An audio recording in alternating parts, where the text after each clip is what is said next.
G'day, and welcome to the TripAdvisor Travel Chapters podcast, where we talk to the most influential people in travel to hear their stories and get their views on what's shaping the world of travel.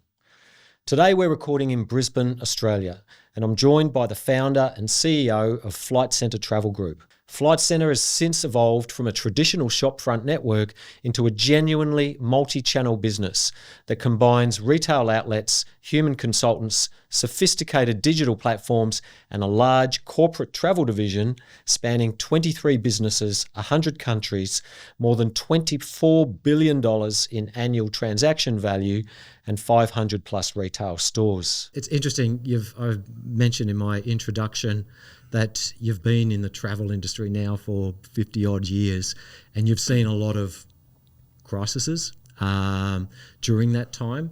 I suppose I'm really interested to understand whether, with having been through so many different things over the years, does it kind of prepare you when things like this come out of the blue? Like, is it possible to have a playbook for situations like this, or they're just all so unique that it's impossible?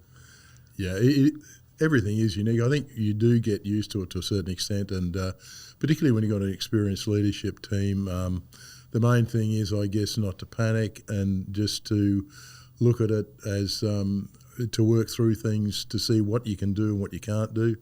The interesting thing was, we started Top Deck in 1973, and Bill James and I took the first overland across from London to Kathmandu in 1975 in our old double-deckers, and it was really interesting at the time because the Shah was still in power then, and the people in Iran weren't very friendly to Westerners like us. Right. So we were quite happy to get out of Iran into Afghanistan, and where the people were amazingly friendly, and it was such an interesting place. But of course, the 4 years later, when the Shah was overthrown in 79, I think we had 12 buses caught up in Iran, Wow. just north of Tehran at the time. So sort of a bit of history repeating itself in a way.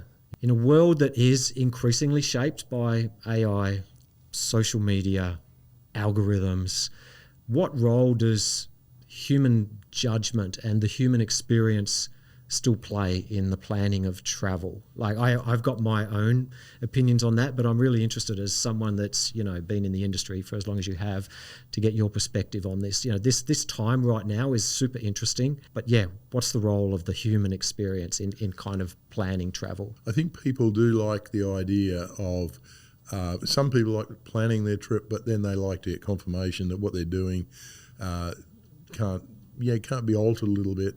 And the nuance you get from talking to a human who knows their stuff is a bit different. AI will certainly help if you ask the right questions. It'll certainly help you plan and get an itinerary. And I think it's one of the reasons why the younger people probably like that human input as well as their digital and AI input. And I think it's partly because they have a much broader wish list, if you like, of what they want to do, where they want to travel. When you get a bit older, and I put myself in that category, you have a pretty good idea what you want to do. If you were starting Flight Centre today rather than 1982, what's the one thing you would do differently? That's a really interesting question, and I haven't really thought about this, but I think it depends on what age you are. I think if I was starting something like this now, I'd be really looking at the digital experience, probably much more specialised. When we started Flight Centre, it was very much a mass basically flight-based operation. Whereas I think now I would look at a much more specialised, whether that's in luxury or adventure or something like this, rather than mass flights. Partly because the earnings on flights, commission and that margins are generally pretty minimal. But there's still, for example, we became quite well known for our lowest airfares guarantee. Well, it used to be lowest airfares guaranteed, and we had to switch it to lowest airfare guarantee. And I'm actually trying to convince our guys that we need to bring something like this back as a start because, obviously we tend to make money out of add-on products, not so much about air, but when you have a brand like Flight Centre, air is obviously, flights are really important. And people need to know that you are competitive in pricing. And certainly no more expensive than airlines and that. So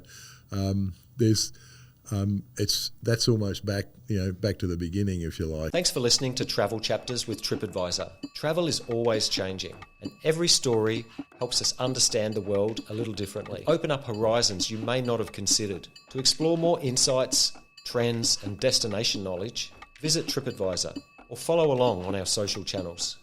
See you in the next chapter.